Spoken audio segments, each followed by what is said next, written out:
ভারতের পশ্চিমবঙ্গের কলকাতার নিউটাউন এলাকার এক ফ্ল্যাট থেকে ঝিনাইদহ ৪ আসনের সংসদ সদস্য আনোয়ারুল আজিম আনারের লাশ উদ্ধার করেছে পুলিশ।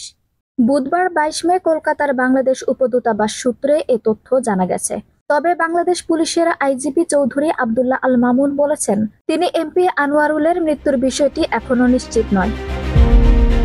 পশ্চিমবঙ্গের একাধিক গণমাধ্যম বলছে, রাজ্যের বিধাননগরের নিউটাউন এলাকায় সঞ্জীবা গার্ডেন থেকে নিউটাউনের টেকনোসিটি থানার পুলিশ তার খণ্ডবিখণ্ড মরদেহ উদ্ধার করেছে।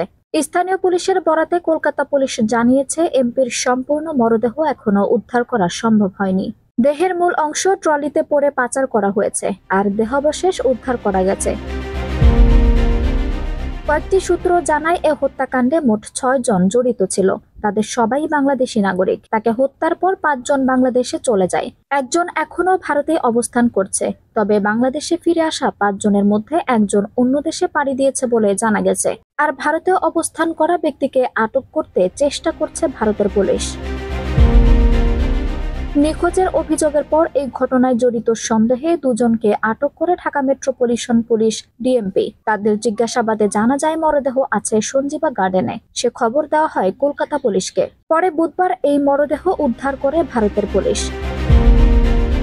জানা গেছে যে ফ্ল্যাট থেকে আনোয়ারুল আজিম আনারের খণ্ডবিখণ্ড মরদেহ উদ্ধার করা হয়েছে, তার মালিকও একজন বাংলাদেশি। তিনি ভারতে গিয়ে ভুয়া কাগজপত্র বানিয়ে ওই ফ্ল্যাট কিনেছেন। কলকাতার পুলিশ তাকেও খুঁজছে বলে জানানো হয়েছে।